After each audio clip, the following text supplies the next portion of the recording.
Press union रायगड़ार अष्टमतम वार्षिक उत्सव रायगड़ सहर तेजस्वी होटेल रे यूनियन सभापति माउडी बारिकों अध्यक्षतार अनुष्ठित हो जाए। मुख्य अतिथि भाव दैनिक खबर कागज संपादक नवीन दास, सम्मानीय अतिथि भाव नुआदिल्ली स्थित ब्रह्मकुमारी मीडिया सेल जातीय प्रवक्ता बीके सुशांत देहुरी, मुख्य वक्ता भाव डॉक्टर अजय कुमार त्रिपाठी और प्रेस यूनियन साधारण संपादक शिवाजी दास मंचासीन होते। प्रथमे प्रभु जगन्नाथ और मां मझी घरियाणी फोटोचित्र को दीप प्रज्वलन करने पर अनुष्ठान सभापति स्वागत भाषण देते। संपादकीय विवरणी संपादक शिवाजी दास पाठ करने पर छत्रपुर स्थित महाविद्यालय ओडिया विभाग में प्राध्यापक सम्मानित अतिथि रूपे जोगदे गठनमूलक कार्य गणमाध्यमर भूमिका गुरुत्वपूर्ण बोली कहिथिले।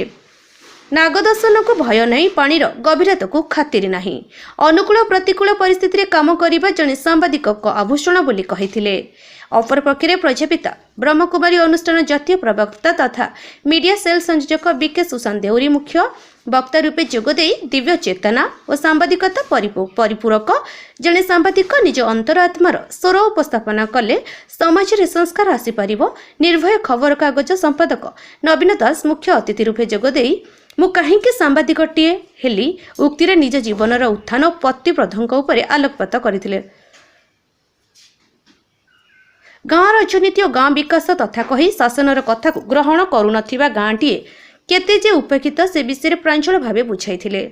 टनेल सेपटे निश्चय आलोक अछि बोली कहिथिले। एही अवसर निज वृत्ति को सम्मान दे आसुथिबा वरिष्ठ नागरिक संघर सभापति विनोद चंद्र पंडा, बीच रास्तार ठिया होई निष्ठार सहित ट्राफिक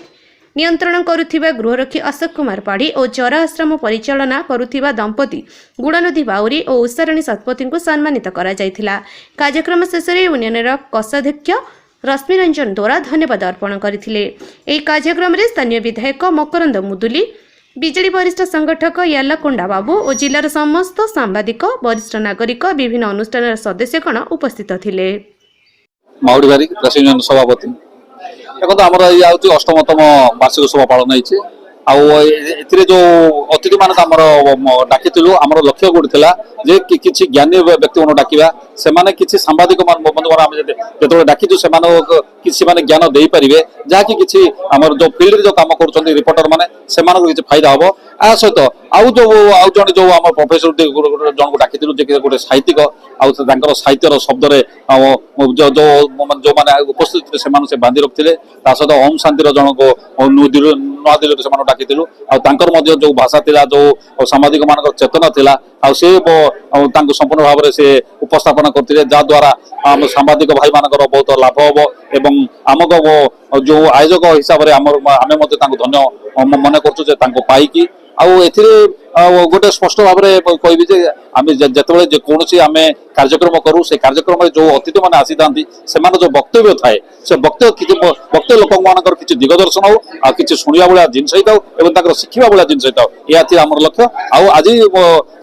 आमर जो वार्षिक उत्सवटा संपूर्ण भाव में भल भाव हो सारी आम निजको धन्य मन कर उपस्थित समस्त आम धन्यवाद जनाऊँ। रायगढ़ जिला श्री मुरली बच्चन रिपोर्ट गुगली न्यूज।